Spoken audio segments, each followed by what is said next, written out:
out that frame for it just to kind of really pop that element out, and you get it that this is almost the cradle of life that comes out of this cactus plant, which is quintessentially Mexican. This Jacinto Rivera. These two paintings over here are by Ana Teresa Fernandez. She's Mexican, but most of her life in this country. Lives in this area. I think she lives in San Francisco, and I don't know art, but I know what I like. You know. I think that's the you know. She was addressing issues of feminism. You know, so she has these provocative poses in a little black dress and high heels of women doing mundane chores or doing, housework, and she's ironing. Either ironing or bracing for impact. I don't know. But I mean, I was immediately drawn to these. And there again, little tiny painting conveys big idea. You don't need yards and yards of canvas. All you need is this one little idea, succinctly told. And so this is just a really good painting. You look at the technique here, the way just the sheen on the floor and the variation of the tiles are there, and the provocative stance of the high heels and the little black dress. What is she doing on that ironing? Why did that ironing board come on the wall? And how big is this apartment? And is she dreaming? Is she ironing her hair to go out? All those questions that pop up with her painting. Ana Teresa Fernandez. These four paintings here, I love these.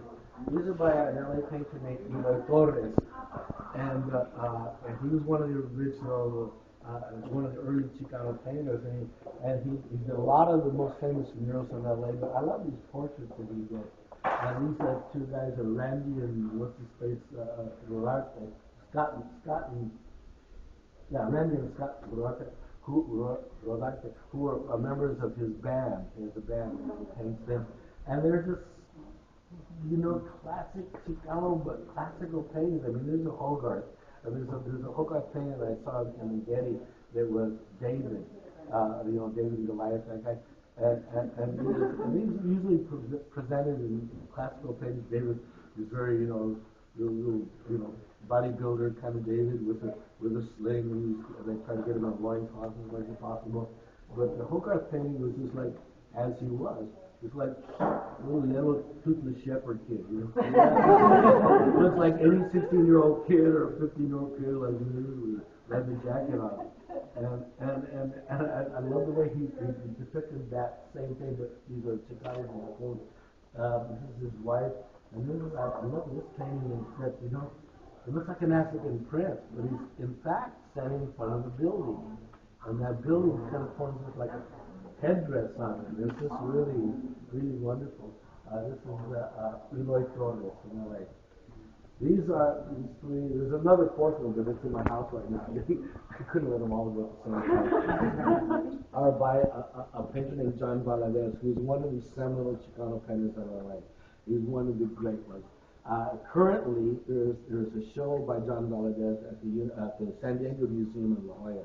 It just went up about a week ago, and this is the first real Chicano retrospective of a Chicano artist, and it is phenomenal. If anybody is from now until September, I think, is in the San Diego area, please go to La Jolla and see the John Valadez show. It will shake you. It is unbelievable. It's 40 years of work that is breathtaking in its scope and his ability to paint. He paints a lot in pastels. He's a photorealist pastel artist. And I made this analogy that Ginger Rogers made when she was talking about working with Fred Astaire. And everybody knows Fred Astaire and who's the most elegant. And she says, I did everything that Fred Astaire did except backwards and in high heels. And so that's kind of John Valadez's viewpoint. He makes these incredible photorealistic paintings in pastel, which is a blunt instrument, and he's just phenomenal. These particular ones are oil, and he painted on tiles, and they just kind of depict this These guys, he does water better than anybody else.